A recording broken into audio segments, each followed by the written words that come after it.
আসসালামু আলাইকুম সুপ্রিয় দর্শক, আপনাদের ভালোবাসায় আসলাম এক সুন্দরী আপুর কাছে। আমরা শুনবো তার জীবন কাহিনী। আসসালামু আলাইকুম। ওয়ালাইকুম আসসালাম। আপু কেমন আছেন? জি আলহামদুলিল্লাহ ভালো আছি, আপনি ভালো আছেন? জি আলহামদুলিল্লাহ, আল্লাহ তাআলা অনেক সুখী রাখছেন। তো আপু আপনার নামটা কি? আমার নাম মিথিলা। Mithila, home district?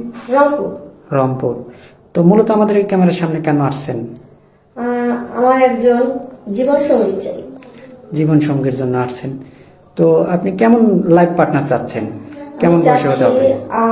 আমার জন্য একজন ভালো মনের মানুষ, যিনি আমাকে এবং আমার পরিবারকে যথেষ্ট পরিমাণ ভালোবাসবে এবং আমাকে 3 বেলা ডাল ভাত মানে খাইয়ে আমার পাশে থাকবে এবং আমাকে তার সারা জীবন যতদিন সে বেঁচে থাকবে তার সাথে করে রাখবে। অর্থাৎ আপনি বুঝাতে চাচ্ছেন যে তার ঘরে আপনি লাল শাড়ি পরে যাবেন এবং সাদা শাড়ি পরে যেন বের হতে পারেন, এটাই তো নাকি? অবশ্যই। ও আচ্ছা। তো আপু এই যে এখানে যে আসছেন, আপনার পরিবারে তাহলে কিভাবে চলতেছে? আপনার পরিবারে কে কে আছে?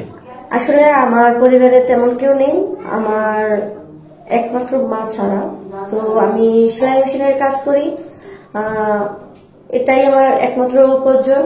আমি আমার আম্মুকে নিয়ে মোটামুটি চলতেছি। তো দেখা যাচ্ছে কি আমি এই মুহূর্তে আসলে আমার আর খুব কষ্ট হয়ে যেতে যতদিন যাচ্ছে আম্মুর খরচ আমার খরচ বাড়ছে। এই জন্য আমি চাচ্ছি যে নতুন করে জীবনটাকে আবার শুরু করবো।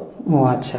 মূলত আপনার আগে একটা বিয়ে শাদী হয়েছিল নাকি? হ্যাঁ, আমি বিবাহিত ছিলাম। আমার বয়স বর্তমানে 22 চলে। আমি যখন বিয়ে করছি তখন আমার বয়স ছিল যাইয়া 18। তো আমার 1 বছর সংসার ছিল।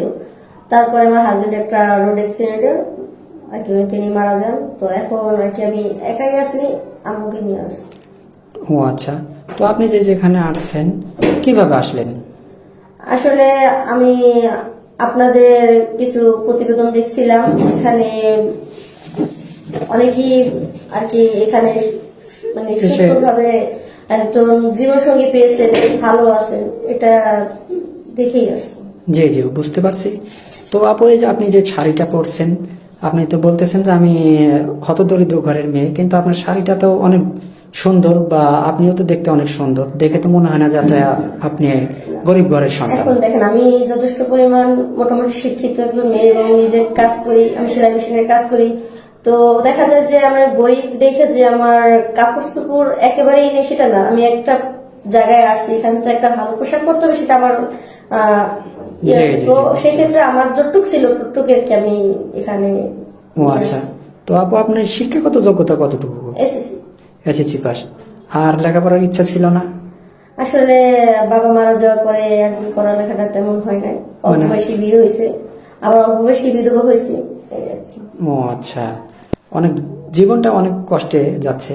হ্যাঁ ভাই। তো যাই হোক আপু, এই যে আপনি যে এখানে আসছেন,